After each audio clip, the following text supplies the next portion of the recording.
Welcome to Rose Radio, the only channel that brings you true horror stories thoroughly researched and verified from official reports. I am your host, and tonight we will explore one of the most terrifying experiences on America's loneliest roads, told through the eyes of an experienced truck driver. Every night, millions of truck drivers face unexpected dangers on desolate roads where faint streetlights and darkness seem to swallow everything around.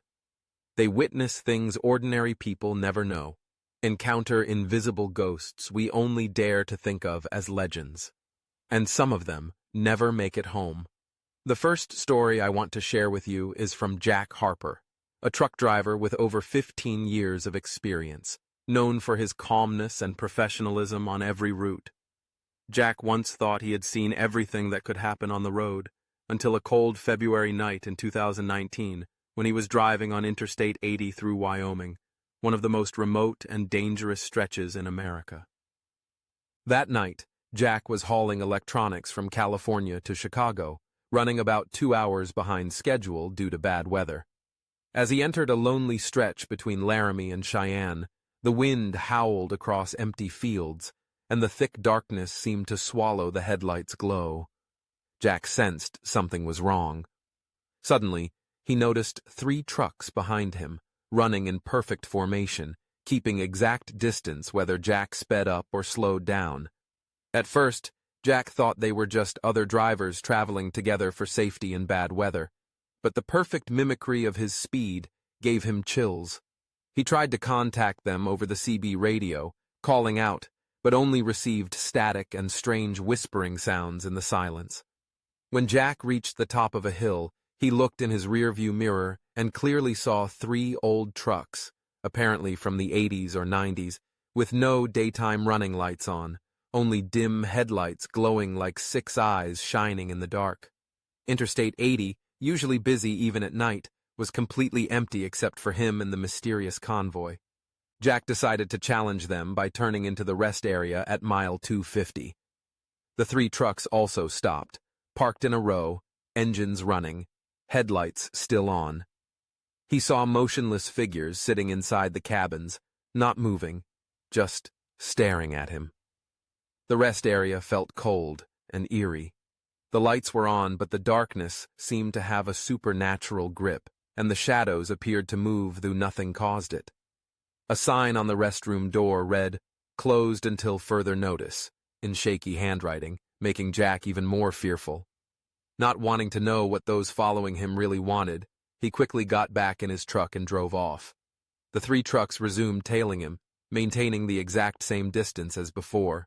When Jack's truck began showing signs of mechanical trouble on the lonely road, the 3 trucks didn't stop but passed him at normal speed. Through the mirror, Jack saw the cabins were empty, no drivers inside, as if the trucks were driving themselves or controlled by an unseen force. On one truck's side, he recognized the name of a transport company that had gone bankrupt in the 80s, infamous for the mysterious disappearances of its drivers. In panic, Jack heard voices over the CB radio, conversations about weather and road conditions from decades ago, and a chilling phrase, "Let him freeze, we still have schedules to keep." Laughter echoed like wind whistling through a graveyard. Jack realized he was facing a ghostly convoy, the spirits of drivers who vanished decades ago. That night, he narrowly escaped death thanks to the timely arrival of Wyoming State Police, and since then, he never drives that stretch in winter again. Jack Harper's hands trembled as he gripped the steering wheel, the cold night air seeping through the small cracks in his cabin windows. The eerie glow of the dashboard illuminated his sweat-soaked face, and the radio crackled faintly, as if whispering secrets from another world. He had no idea that the nightmare was only beginning. After narrowly escaping the ghostly convoy at the rest stop, Jack thought he could outrun the darkness. But as he merged back onto Interstate 80, the road stretched endlessly ahead, shrouded in thick fog that seemed to swallow the headlights whole. The 3 phantom trucks reappeared, not behind him this time, but suddenly flanking his rig on both sides, their headlights glaring like the eyes of predators. Jack's heart pounded in his chest. He slammed his foot on the accelerator, desperate to break free, but the road twisted unnervingly, as if it were reshaping itself to trap him. The radio burst to life with a chilling voice, distorted and low, that said, "You can't leave, Jack. The road owns you now." The voice was unmistakably human, yet layered with something unearthly, a spectral echo that sent shivers down his spine. He tried to respond, but the CB radio emitted only static and eerie laughter. The trucks maintained their relentless pace, perfectly synchronized, as if controlled by a single malevolent mind. Suddenly, Jack's rig began to shudder violently. The engines sputtered, lights flickering wildly. He wrestled with the controls, trying to keep the truck steady on the slick pavement. Then, without warning, the brakes locked up, and his vehicle skidded toward the guardrail. Jack barely managed to regain control, heart racing, sweat pouring down his face. He glanced in the side mirror and froze. One of the phantom trucks was no longer behind him. It was directly beside his window, the driver's face visible in the dim glow. But it wasn't a face. It was a hollow skull, eyes burning like embers, lips pulled back in a sinister grin. The truck's horn blared a bone-chilling wail that echoed through the empty night. Jack slammed his fist on the horn, desperate to wake himself from this nightmare, but the sound was swallowed by an unnatural silence. The other two trucks closed in, forming a triangle around his rig, trapping him in a spectral cage. His mind raced. Was this some kind of hallucination? Fatigue? Or had he stumbled into something far darker, a cursed stretch of highway haunted by the souls of long-lost drivers? As the trucks closed in, Jack remembered a story he'd heard years ago, a legend among truckers about the frozen convoy, a group of drivers who vanished in a blizzard decades ago, their spirits doomed to roam the highways forever, seeking company in their eternal journey. The radio crackled again, this time with a frantic voice. "Jack, listen carefully. The convoy feeds on fear. Stay calm. Find the old mile marker 237. There's a place there, an abandoned shack. Hide. Don't let them see you." Jack's breath caught. Was this a warning? A message from a fellow trapped soul or some benevolent spirit? He scanned the fog-shrouded road, searching desperately for the mile marker. Time seemed to stretch and warp. The truck's engines growled louder, shadows lengthening like claws reaching for him. Finally, he spotted the rusted sign, Mile 237, barely visible through the mist. Swerving sharply, Jack steered off the highway onto a narrow gravel path that led into a dense thicket of trees. The trucks followed, their headlights piercing the darkness like spectral eyes. But as Jack approached a dilapidated wooden shack, the trucks halted abruptly at the edge of the trees, their engines dying in unison. Inside the shack, the air was stale and cold. Jack fumbled for a flashlight and shone it around. The walls were covered in faded graffiti, names, dates, desperate messages scratched by those who had come before him. A tattered calendar hung on the wall, frozen on February 17th, 1983. Suddenly, the door creaked open with a slow, agonizing groan. Jack spun around, flashlight trembling in his hand. A figure stood silhouetted in the doorway. A man in a weathered trucker's jacket, eyes hollow, face pale as death. "Welcome back, Jack," the ghostly figure whispered, voice echoing like the wind through dead leaves. "You're part of the convoy now." Jack's blood ran cold. The figure stepped forward, revealing a face twisted in eternal torment. "They never let us leave. We drive forever, lost between worlds. But you still have a choice." Jack's mind screamed for escape, but his legs felt rooted to the floor. The radio in his truck crackled again, this time with a frantic plea. "Jack, don't listen! It's a trap!" The shack's windows shattered simultaneously, letting in a blast of icy wind. The ghost vanished, leaving Jack alone in the darkness, heart pounding like a war drum. He bolted from the shack, stumbling through the underbrush toward his truck. As he reached the gravel path, the phantom trucks roared back to life, engines howling like banshees. They surged forward, blocking every exit.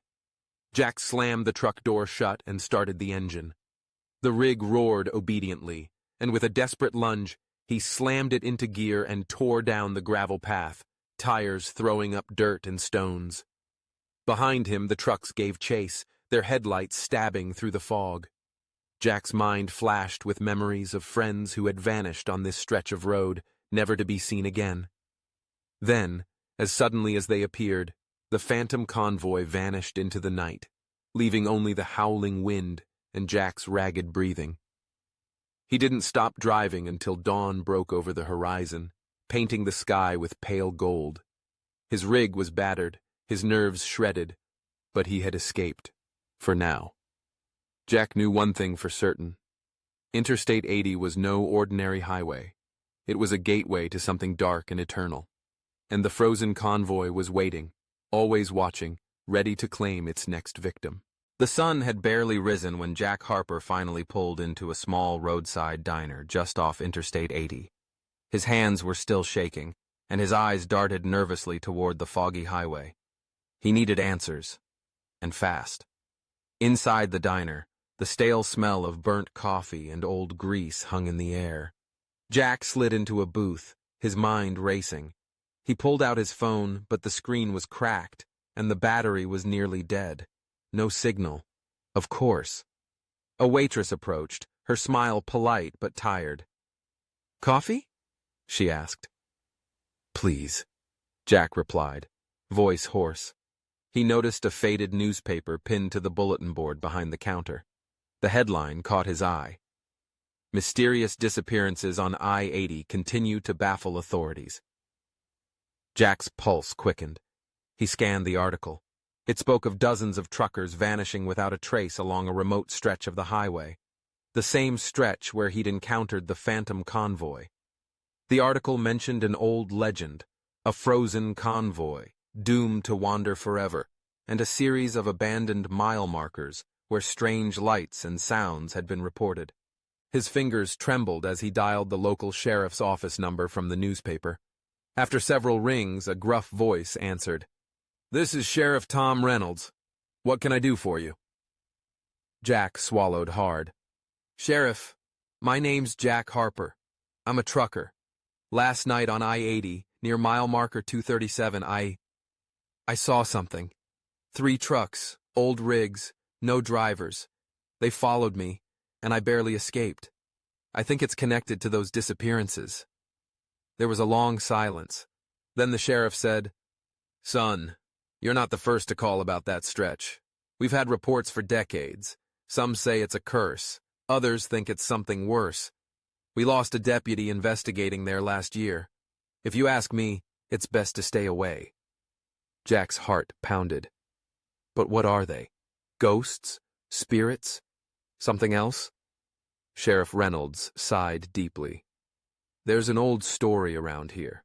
Back in '83, a blizzard trapped a convoy of trucks on that highway. They never made it out.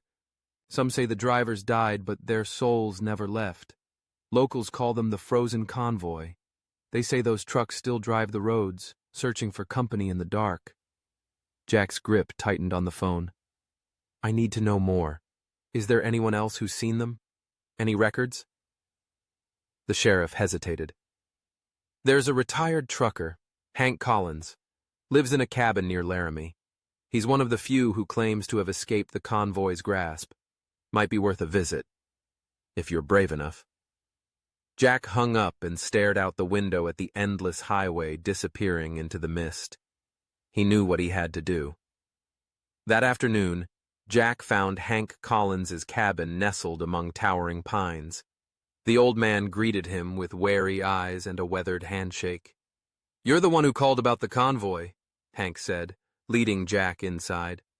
The cabin was cluttered with maps, faded photos, and old CB radios.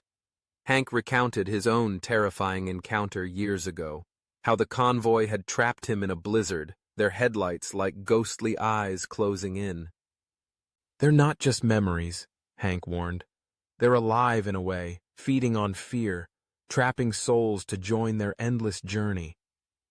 Jack listened, horrified, as Hank described a ritual truckers once used to protect themselves, leaving a small token, a coin, a photo, something personal, at the old mile markers. "It's like a peace offering," Hank explained. "It keeps the convoy at bay, at least for a while." Jack felt a flicker of hope.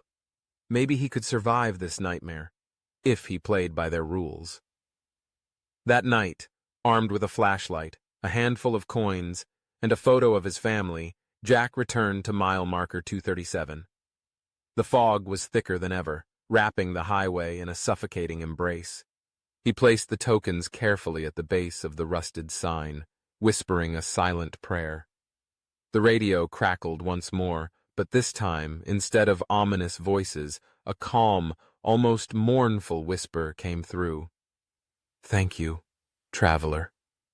For a moment the fog seemed to lift, and the oppressive silence was broken by the distant howl of a lone wolf. Jack exhaled, feeling the weight on his chest ease. But as he turned to leave, headlights appeared in the distance. 3 trucks, their engines roaring like thunder. Jack's heart froze. The frozen convoy was back. The 3 trucks emerged from the fog like phantoms, their headlights piercing the darkness with an unnatural intensity. Jack's breath hitched as the engines growled, a deep, guttural sound that seemed to vibrate through the very ground beneath his feet. The frozen convoy was closing in again, relentless and merciless. Jack scrambled back to his rig, heart pounding like a war drum in his chest. He slammed the door shut, fumbling with the keys as the trucks roared closer. The air was thick with the scent of burning rubber and something metallic, like blood. His hands shook violently, but he forced himself to start the engine. The dashboard lights flickered, then steadied. With a roar, the truck came alive, tires spinning on the gravel. As he shifted into gear, the radio crackled to life. This time the voice was clearer. A woman's voice, urgent and trembling. "Jack, listen, you don't have much time. The convoy feeds on fear. But if you can make it to the old bridge at mile 245 before midnight, you might break their hold. The bridge is cursed, but it's also a gateway. Cross it, and you escape the loop." Jack's mind raced. The bridge was 8 miles ahead. He had less than an hour before midnight.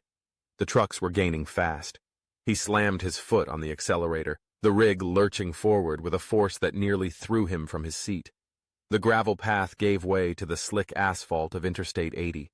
The fog thickened, swirling like living smoke around his headlights. Behind him, the ghostly convoy roared in pursuit, their engines howling like banshees. Jack's vision tunneled as adrenaline surged through his veins. Every twist and turn of the highway felt like a trap closing in. Suddenly, the radio burst into static, then went silent. Jack's heart sank. He was alone now, truly alone with the relentless hunters behind him. The miles dragged on torturously. The clock in his dashboard ticked closer to midnight. The bridge loomed ahead, a skeletal structure silhouetted against the moonlit sky, its rusted iron beams creaking ominously in the wind. As Jack approached, the trucks flanked him once more, their headlights blinding. The rig shuddered violently, as if the very road beneath was trying to swallow him whole. With a roar, Jack slammed the truck into the bridge, tires screeching against the metal grates. The convoy hesitated at the bridge's edge, as if some invisible barrier held them back. Jack's breath came in ragged gasps as he pushed forward, the bridge trembling beneath the weight of his rig. The fog swirled, shapes flickering at the edges of his vision, shadowy figures reaching out with clawed hands. Then, just as the clock struck midnight, the truck surged forward off the far side of the bridge. The fog parted like a curtain, revealing the open highway bathed in dawn's first light. The phantom trucks roared in frustration behind him, their forms dissolving into mist and fading into the morning sky. Jack's hands trembled as he pulled over, tears streaming down his face. He was free, but forever changed. The sun had fully risen now, casting warm light over the endless stretch of Interstate 80. Jack Harper sat behind the wheel of his rig, hands still trembling, eyes fixed on the horizon. He had escaped the frozen convoy, crossed the cursed bridge, and survived the night. But the victory felt hollow. His phone buzzed, a message from an unknown number. You can never truly leave the road behind. Jack's blood ran cold. He stared at the screen, heart pounding. Was the curse still alive? Had the convoy really let him go? He tried to shake off the feeling, but every shadow seemed to move just beyond his sight. Every passing car's headlights flickered oddly, as if watching him. Determined to find answers, Jack drove to the nearest town, where he sought out a local historian known for her knowledge of regional legends, Dr. Emily Carter. In her cluttered office filled with old books and maps, Emily listened intently as Jack recounted his ordeal. The frozen convoy is more than a legend, she said gravely. It's a manifestation of unresolved tragedy and restless souls bound by fear and regret. Crossing the bridge may have freed you physically, but spiritually, the road's grip lingers. Jack leaned forward. Is there a way to break it for good? Emily hesitated, then handed him an ancient, leather-bound journal. This belonged to one of the original drivers lost in the blizzard. It speaks of a ritual, a final journey to lay the spirits to rest, but it's dangerous. Few who attempted it returned. Jack's resolve hardened. He had faced death and terror on that road. Now, he would face whatever came next to end the nightmare once and for all. As he prepared to set out again, the radio crackled softly. A familiar whisper carried on the wind. We are waiting, Jack. The road ahead was dark and uncertain, but Jack Harper was ready to confront the shadows behind the wheel. Jack clutched the ancient journal tightly, its worn leather cover rough against his palms. The words inside were faded but legible, written in a hurried scrawl by a driver long lost to the blizzard. The instructions were cryptic, a ritual to guide the souls of the frozen convoy to rest, a journey that required courage, sacrifice, and a heart unyielding to fear. He packed his rig with supplies, the journal, and a small talisman Emily had given him, a carved wooden charm said to protect travelers from restless spirits. The sun was setting as he pulled onto Interstate 80 once more, the sky bleeding crimson. The highway was eerily silent. No other vehicles, no distant hum of engines, just the whisper of wind through the trees. Jack's radio remained dead, the silence pressing in on him like a living thing. Hours passed as he drove deeper into the cursed stretch, the fog thickening until it was nearly impossible to see beyond the headlights. Then, as if summoned by his presence, the phantom convoy appeared again. 3 trucks, spectral and gleaming with an unnatural light. Jack's breath hitched, but he gripped the wheel tighter and recited the words from the journal aloud, his voice steady despite the terror clawing at his mind. The trucks slowed, their engines humming in response, almost as if listening. The leader's skull-faced driver raised a ghostly hand, pointing forward to a narrow dirt road veering off the highway. Jack took the turn without hesitation, the convoy following silently. The road twisted through a dense forest, ancient trees looming like silent sentinels. At the end stood a forgotten cemetery, overgrown and shadowed. He parked his rig beside a weathered stone marked with a faded name, the driver who had written the journal. Jack stepped out, clutching the talisman, and began the ritual described in the journal, lighting candles, placing tokens of remembrance, and speaking prayers for the lost souls. As the final words left his lips, a cold wind swept through the cemetery. The phantom trucks appeared at the edge of the trees, their forms flickering like flames in a storm. Then, one by one, the ghostly drivers removed their hats, revealing faces no longer twisted in torment, but peaceful, almost grateful. The truck's lights dimmed, engines quieted, and slowly they began to dissolve into the night air. Jack felt a weight lift from his chest, a warmth spreading through his limbs. The curse was breaking. As dawn broke, he climbed back into his rig, the highway now bathed in golden light.